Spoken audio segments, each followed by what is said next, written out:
You know very well, the professor of college, CU College of Optometry with subject in pharmacology, Louis, PO. Okay na daw. Okay, thank you, Doc. Okay, good afternoon po. I am Dr. Yu from Central Solar University College of Optometry in the teaching profession for 20 years. Dr. Dred is my batchmate, if I am not mistaken. Also with Doc Cecilia, Doc Jana. And some of you here, I think, my students. Yung mga anak na nga po nila mag-e-enroll eh. So, napipil ko na tumatanda na ako kasi anak na nila yung mag-e-enroll. So, I am here to discuss, to give you a lecture on the diagnostic pharmaceutical agents or the DPAs, an overview para sa workshop po natin mamaya. Okay. So, what is the importance of this DPA to our practice? Bakit? O diba, nung before, nung napas yung optometry logarithms natin, nagpapahaba na yung pag-aaral ng opto. So, ano ba yung importance ng diagnostic pharmaceutical agents in our practice as an optometrist? One is, if you are dealing with pediatric optometry, for sure, all of us, we encounter pediatric patients. And most of the times, if we are dealing with our pedia patients, it's hard for us to get the power of our pedia patients. We use our autorefractometer. We get a different value. We do the subjective findings, the manual refraction, iba rin yung value natin. And also, when we do retinoscopy, iba na naman yung value. So, what will we do kung gano'n ang ating naging scenario? We need the diagnostic pharmaceutical agent. So, important yan if our practice is engaged with pedia patients. Next, DPA is also important if we are engaged with our geriatric patients in geriatric optometry. And for sure, we are all exposed to our geriatric patients. So, bakit importante naman ang DPA, diagnostic pharmaceutical agent? Because kapag matanda na ang ating pasyente, that's the time, marami silang nararamdaman. Yung kanilang mga health diseases, health problems are connected with the vision. Nagkakaroon ng hypertension. Eh kapag matanda na, constricted ang pupil. So gusto mo masilip ang loob ng mata, pero hindi mo siya masilip because of a constricted pupil. You need a diagnostic pharmaceutical agent to dilate, to make the pupil big. And also, kapag matanda na ang ating pasyente, dyan na nagkakaroon minsan, madalas hindi minsan, may glaucoma. How will we know the pressure, the intraocular pressure of our patient if we are not going to perform sonometry? So, kailangan na naman natin ng DPA for the anesthetic, di ba? Then, if we are dealing or engaged in occupational and industrial optometry, importante din ang diagnostic pharmaceutical agent. Bakit? Kapag ka nasa industry, that's the time na expose yung mga patients natin sa chemicals. Ikaw ang optometrist on duty doon. Eto yung pasyente, nalagyan ng chemical sa mata, anong gagawin mo? Sabihin mo, punta ka na lang sa pinakamalapit sa ospital? Hindi. Dahil ikaw ay DPA certified, kaya mo i-handle, ibigay ang first aid o ang treatment for that kind of patient. Okay. Review lang ng konti. Sa RA 8050, the optometry law. So, ulit lang, this is an act regulating the practice of optometry, upgrading the optometry education. That is why we are in the academy. Kahit na ako po mismo ay graduate ng 4-year course, I graduated in 1992 and took my DPA certification in 2005. And integrating optometry and for other purposes. Tapos, doon sa optometry law, ulitin lang po natin, kasama sa definition ang using authorized diagnostic pharmaceutical agent, DPA.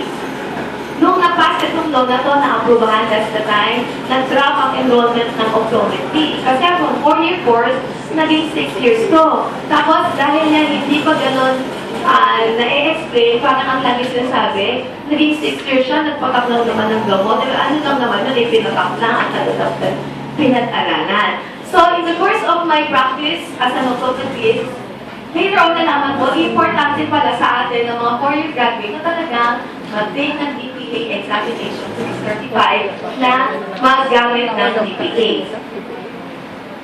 So, ano ba yung diagnostic pharmaceutical agents? It has been defined as topical drugs used to aid optometrists in the examination of the human eye. Again, the DPA is not for treatment. Hindi mesmerize ang ating pasyente, sabihin, doon ka na ito-prescribe mo para mo ng mesmerize ko. Hindi po. We will better assess the condition, the ocular health of our patient, the refractive condition of our patient by the use of these diagnostic pharmaceutical agents. So, there are several classifications of the diagnostic pharmaceutical agents. Ito po yung ophthalmic wash. Some of you, pinapractice na po siguro ito. Lalo na yung mga nasa industry. Dahil nga, pagka may pasyenteng natalsikan, mag-eye wash tayo. Then we have the ophthalmic light. Later on, explain ko. The anesthetics, the mydriatics, cycloplegics, and myopic. So we have 6 classifications for the diagnostic pharmaceutical agents. These are being used by optometrists to assist us in our examinations. Now, in the optometry law, ano na yung approved diagnostic pharmaceutical agents? Hindi po lahat. So one is the phenylephrine. Phenylephrine, this is an agent that is being used to dilate the pupil. Mydriatic drug po ito. Then the tropicamide at saka cyclopentolate, these are the DPAs that are being used for cycloplegic refraction. So if we are dealing with our pediatric patients, mahirap makuha ang grado, we need to apply the diagnostic pharmaceutical agents. Then the proparacaine and oxybutyropate, these are being used by Philippine optometrists if we are going to measure the intraocular pressure of our patients. So if we are going to perform tonometry, or if we are going to do the Schirmer's test. If you could recall, nag-aaral tayo yung Schirmer's test, ginamit natin sa contact lens, yung paper na isinapit natin dito sa conjunctiva.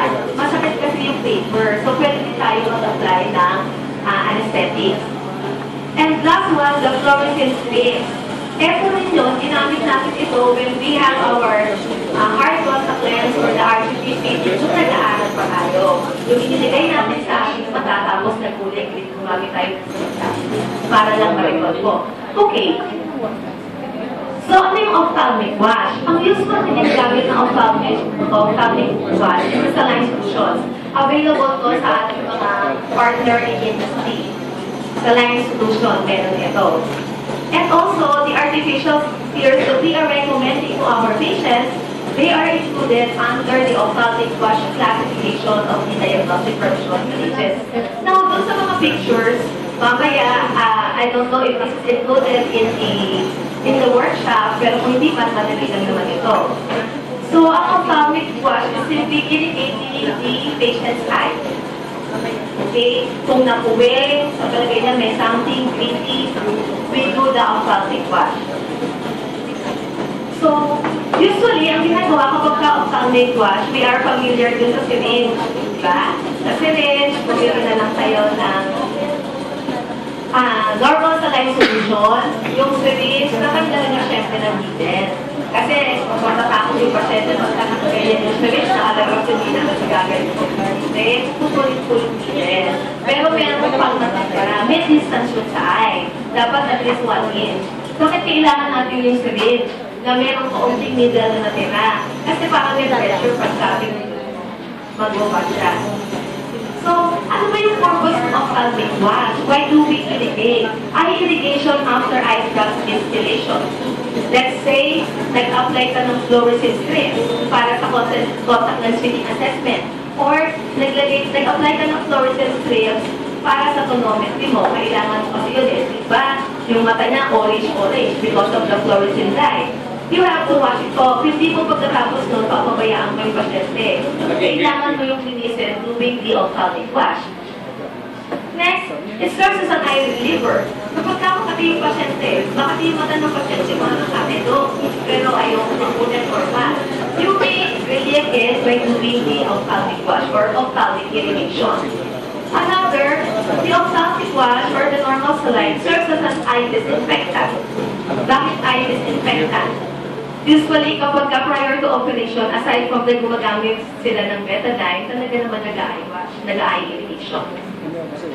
Then, remove splashes of chemicals, yung nasabi ko sa inyo, if you are dealing with industry, na alam nyo, manufacturer siya ng mga chemicals, talagang dapat ready kayo or alam nyo gumawa, mag-perform ng eye irrigation. And also for foreign body removal, for as long as hindi naman deep yung foreign body, hindi embedded yung biglang nahuli mo ang kumbaga, light lang ang pagkakabuwi. Immediately, first aid, i-eye wash. Hindi mo naman sabihin ko sa di ba? Hindi mo naman pwedeng tignan mo tapos i-swab mo ng photo, lalo na kung nasa cornea yun. So, ang pinaka-the best dyan, you do eye irrigation. And also, it remove discharges. Halimbawa, nasa community service kayo, yung mga eyes ng mga pasyente, pansin niya, napakaraming place, napakaraming butas. We do eye irrigation.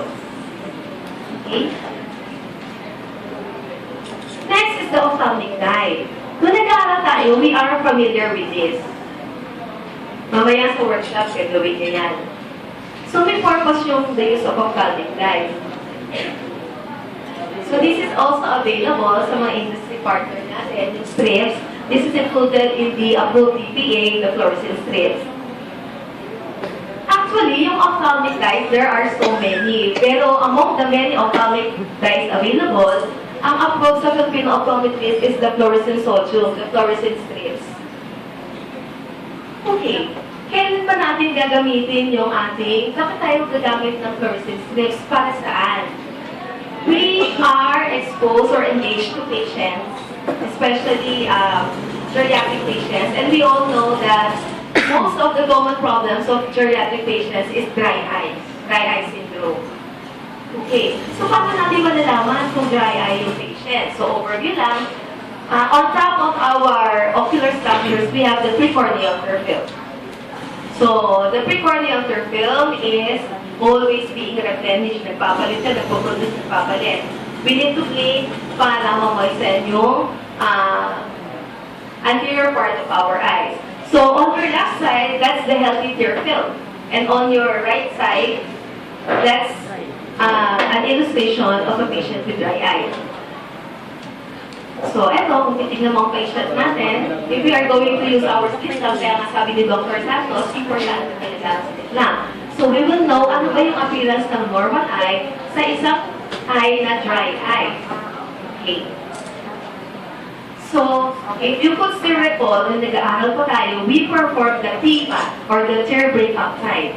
So, anong kailangan natin sa tear breakup time? Kailangan natin ng fluorescent strips ng normal sa line kasi yun ang ita-drop mo sa fluorescent strips, ipapahid mo sa ocular surface, light lang, mamaya i-explain sa workshop, gagawin nyo. And then, we want to know the tear breakup time. Kailangan mo ng slit lamp kasi kailangan mo ng filter. So, mag-fluoresce yan. On your left side, yan yung kakatagay pa lang ng ating fluorescent dye. Isang click ng pasyente, tapos nakatingin siya doon sa iyong slit lamp, you will wait for this black spots. Kaya siya tear break up, nag-break yung nilagay mong dye, you will wait for this spots. And the normal result should be 10 seconds. 10 seconds simula nung nilagay mo at kailan nagkaroon ng mga black spots. Okay? Ano ang purpose of tear breakup time? This is for you to know if your patient have a good quality of tears. Tear quality test ito. Okay? So we have here. So ayan, itinuturo dyan yung mga spots pertaining to the patient with dry eye. So malalaman mo kung ilang seconds. If it is less than 10 seconds, it means that your patient might be a candidate for a dry eye. Another. Aside from a test for you to know the quality of ears, ang isa pang gamit ng fluorescent strip is for the contact lens fitting assessment for hard contact lens at saka discussed for variable patients. We want to know. So for sure, most of you, kahit na lagi na lang tayo nag-prescribe ng soft contact lenses, for sure there are times that there are patients coming into your clinic who will be needing the rigid gas permeable or the hard contact lens. May mga old patients tayo na sanay pa din sa hard contact lens. Kailangan natin ng fluorescent strips to assess the fitting. So we have here the 3 sets of fitting. Kung nare-recall nyo, alin sa tatlo ang tama yung PT? Optimum ang PT. Yung A, B, or C? Sino ang tama yung fit dyan? Kung ang optimum fit ng contact lens? Si A, si B, or si C? Opo, si A po ang optimum fit. Si B at si C, hindi tama ang fit. Kasi yung parte ng contact lens kung saan nagkaroon ng fluorescent dye, ibig sabihin yun yung may space. So kung sa letter B, may space sa gilid, pinasok siya ng fluorescent dye. Ano siya? Loose fit o tight fit? Ito, di ba? Nasa gilid yung grid. Ibig sabihin doon na merong space. So, loose fit po siya. And letter C, since nasa gitna yung grid, ibig sabihin may space doon, siya ay tight fit. So, importante ang fluorescent. Okay, this is another illustration. Ano po ito? Loose fit, tight fit, optimum fit. Okay, tama, doktora. This is a loose fit. Nasa gilid yung grid. Oh, ito po. Tight kasi nasa gitna. So, syempre, the last one will be, among these feet, ito yung ating optimum fit. So, for us optometrists, ito yung usual gamit ng fluorescent fit, the tear break-up time at saka yung contact lens fitting assessment. And also, there comes the time na you are performing the tear break-up time, naglagay ka, nag-apply ka ng fluorescent strips, sinirit mo sa slit lamp, at may iba ka pang na-discover. Napansin mo, merong nagkaroon ng staining. So, ayan, may mga staining dyan. Ibig sabihin, your patient, like DA, long-time contact lens pair, nagkaroon siya ng mga corneal defects. So, another mo na-discover, ito ang gagawin mo lang tear break-up time. Gusto mo lang malaman kung dry eye siya. Pero dahil gumamit ka ng fluorescent strip, sinilit mo sa yung slit, napansin mo, may defect pala siya, may epithelial defect, may abrasion sa cornea. Pwede, may problem siya sa kanyang pagkukontact lens pair, or napubing siya, na-scratch, nagkamot siya, tinamaan ng cornea. So, di ba, magandang na-explain natin sa pasyente yun. At sa'yo, parang ano din yun, di ba? Parang nag-care ka ng confidence, ay, meron din akong nakita sa pasyente ko. Okay, next, the topical ocular anesthetics, anesthesia. So, we have proparacaine, some of this. So, the following are the ocular anesthetics. Pero para sa ating approved diagnostic pharmaceutical agents, dalawa yun ang ating approved. We have the proparacaine at saka oxybutynin. Okay. Saan naman ginagamit ng Filipino optometrist ang anesthetics? Ito ay, when we are performing the tonometry, aside from applying anesthesia to the cornea, kasi nga the cornea will be in contact with the tonometer, we have to apply the fluorescent strips. Mamaya makikita nyo yan kasi mag-perform yata kayo ng tonometry. Kasi po, kailangan nyo makita yung tonometry wires. So, when you perform tonometry, dalawang DPA ang kailangan natin. The fluorescent strips at saka the ocular anesthetic. And, using the tonometer, you will observe this one. So, mamaya, mai-enhance kayo paano gumamit ng tonometer. Yan ang makikita nyo. Okay. So, we have here different illustrations of the tonometry wires. Ang tama dyan sa kanila ito, kailangan yung dalawang ate, yung half, magkatama. So, mamaya, kapag kayo ay nag-perform ng tonometry, ang i-aim natin ganito. Hindi yung nauna na sumobra or malayo. Eksakto dapat. Mamaya, kung gagawin nyo yan. So, exciting yun. Another, Shermer's test, ginawa rin natin ito, makalis tayo. There are patients na so sensitive na kailangan bago i-perform ang Shermer's test ay mag-a-apply ng ocular anesthetic. So, gagamit pa ng proparacaine or oxybutynin. Ano naman ang purpose ng Shermer's test? Kung kanina yung tear break-up time, ang purpose niya is for tear quality. Ang Shermer's test ay para saan? Tear quantity, gaano karami ang buhay niya.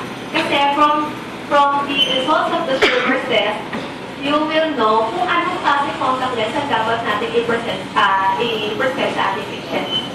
Okay. Etong Schreber's test, gagawin niyo rin mamaya. So, we will be using the third strips. Isasabit dyan. Then, this will be done for 5 minutes. In 5 minutes, dapat more than 10 millimeters of the strips magkasa. Katulad nito, wala pa siyang test. So, possible dry eye patient. Ngayon, ito sa mga diagnostic pharmaceutical agents, hindi tayo basta lagay ng eye. Siyempre dapat may mga optometric test procedure tayo na gagawin prior to this. Like for example, the anterior chamber depth assessment. Simple lang ang gagamitin mong instrument dito, the pen light. Para ba saan ito? Kasi bago po tayo magpatak ng mydriatic drugs, agents, at saka cycloplegic agents, dapat po malaman natin kung ang kanyang anterior chamber is normal, deep ba, or shallow. Kasi mamaya may glaucoma yung pasyente tapos naglagay tayo ng mydriatic drugs for cycloplegic drugs, lalo lang ma-aggravate yung condition ng patient. So with the use of pen light, we will observe the shadow. Iris shadow. Ang pen light nasa temporal, ang shadow na titignan mo nasa nasal. Temporal ang pen light, yung shadow dito ang titignan mo. Okay? Hopefully kasama siya mamaya sa workshop. So ito yun. Kapag malaki ang shadow, yung unang sa left side, wala kang shadow na nakita. Using the pen light to ha, kasi magkaiba yung sa slit natin. Using the pen light, kapag wala kang nakitang shadow, sinay mo sa temporal, walang shadow din. Nag-shine ka ng pen light sa temporal, nakita mo, malaki yung shadow. Ayan, malaki yung shadow. It is an indication that the anterior chamber is shadow. Kita yan, kung ikaw naman ay meron din meron ding way, ang tawag doon, the one-heading angle estimation. You will be comparing the shadow form, ito, with the light of the slit lamp. Kung makapal or manipis. Kapag manipis na yung ating light dito, we do not recommend you to apply diagnostic pharmaceutical agents. Kung manipis ha. Okay. Here comes the mydriatic agents. So sabi natin, kapag mydriatic agents, ang purpose nito is to dilate the pupil. We have patients with constricted pupil.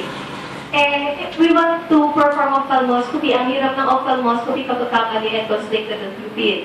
We want to dilate the pupil. We need to examine the focus of the patient. We may dilate the pupil. Again, provided okay, normal ang kanyang anterior chamber, depth of the anterior chamber. Okay. Kasi mas maganda ang view ng ocular fluid. So we have two for diagnostic pharmaceutical agents that can be used as mydriatic. The tropicamide at saka phenylephrine. Better view kasi ang ocular fundus ang loob ng mata kung dilated ang pupil. Swerte ko ang nakapag yung pasyente, dilated ang pupil, paano kung constricted? Ang hirap i-perform na ophthalmoscopy. So you may use the mydriatic agent. Okay. And here comes the cycloplegic agents. Sabi ko nga, if we are engaged in pediatric patients, na paiba-iba ang nakukuha nating grado, let us apply cyclopentolate o matropine. Ito yung mga cycloplegic agents usually available. Pero sa Filipino optometry under the optometry law, dalawa yung included, the cyclopentolate at saka tropicamide. Okay. So, again, the purpose of the cycloplegic diffraction is to reveal the real power of the patient. This is very beneficial with our pediatric patients. Okay, that ends my lecture. Salamat po.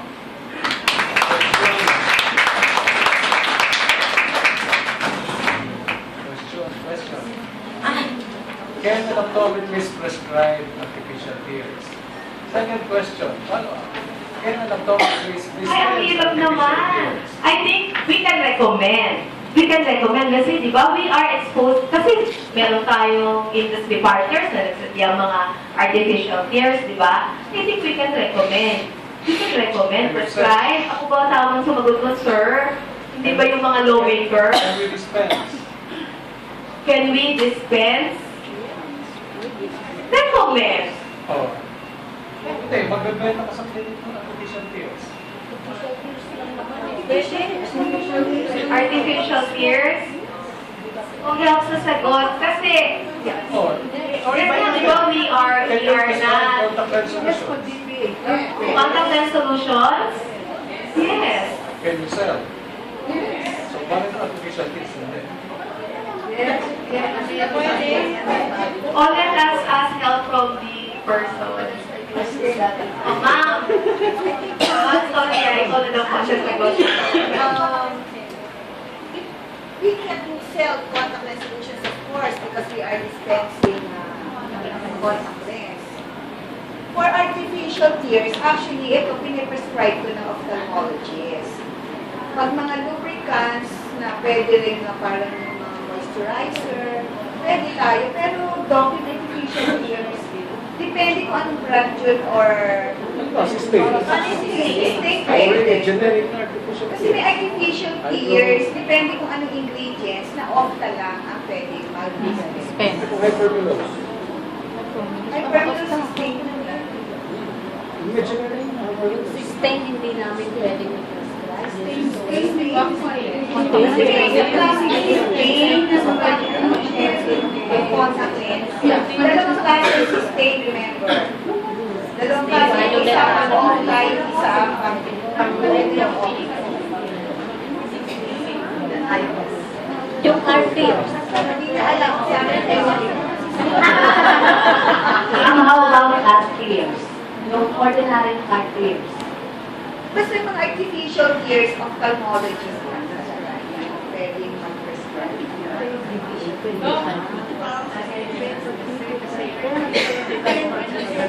Okay, so, PRC board, depends of course, di ba yan, in-encourage tayo ng DPA, kasama yan, may mga drugs na skill doon, kasama na yan. Pero, hindi pa nga nila kasama yung sinasabi to you prescribe, okay? So, kasama yan, you will recommend. Kaya nga may pinasa inamendan yun, di ba? Kaya nga kung natatandaan nyo, dati 4 years lang, 6 years. Okay? Nalimutan ko na po. Question daw po si Doktora.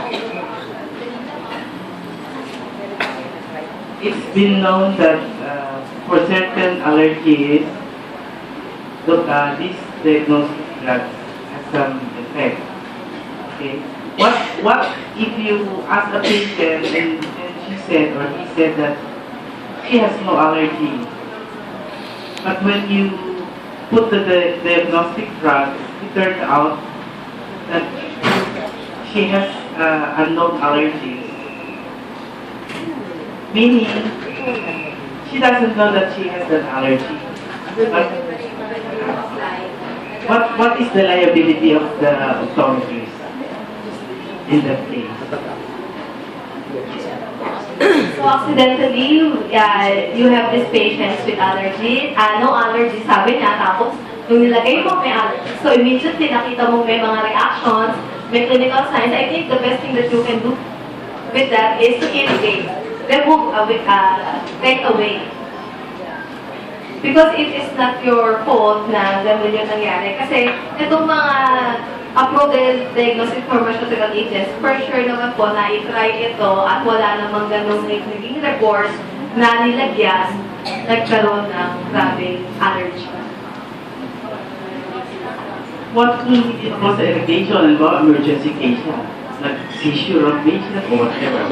What can you do? For everybody, ito, di ba? Importante sa FYI.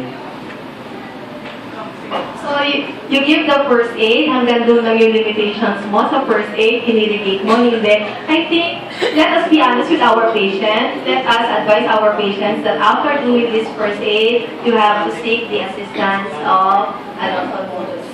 Additional po. Kasi we have, may mga DPA graduates dito. Last year, we are 1, 2, 3, 5 po kami dito. Usually po, when we had our internship with Dr. Tino sa referral, he recommended na, yun na, we should also know how to have first aid. And case history taking is very important. Taking, never underestimate yung questions na do you have allergies, do you have asthma, do you have heart problems. So, talaga pong yung responsibility is upon your shoulder. Number 2 is, we should have a close contact. Kailangan may partner tayo ophthalmologist. We should have, kunyari, side by side. Kaya po huwag tayong nahiya, we have to know po yung ophthalmologist within your area. Para po you work side by side with them. Number 3, what we learned with nag-internship kami kay Dr. Del Mundo, natutunan po namin doon is have a patient's waiver. Okay. Waiver po. Kasi just like any other surgery na piniperform ng ibang doktor, nagpapasign sila ng waiver. So the same thing po with DPAs or with you who will be still DPAs. So have a waiver.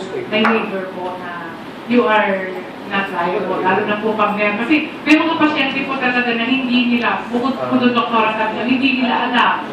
Meron naman po alam nila pero they will not tell you. So you will be free from any medical liabilities kung nag-sign po sila ng waiver. Yun po yung amin.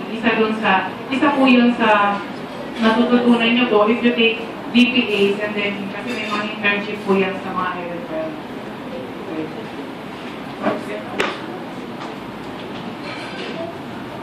Okay, thank you, Doktora. And in addition to that, dahil nabanggit niya na yung DPA, so kung sino po sa inyo ang gustong mag-enroll ng DPA course sa Central Scholar University, sila po yung mga naging estudyante namin. At hindi lang kasi lecture ang ginagawa. They are having their internship sa mga eye center para yung confidence nila na mag-apply ng DPA. So yung mga na-encounter ng mga ganyan, at least, mas na ano yung practice natin as optometrist. So sana meron pang nag-enroll sa DPA. Kasi kailangan ng at least more than 10 para i-open ko ang DPA ko.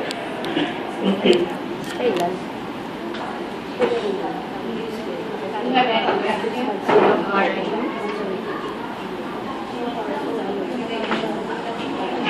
Thank you, Doc. Thank you.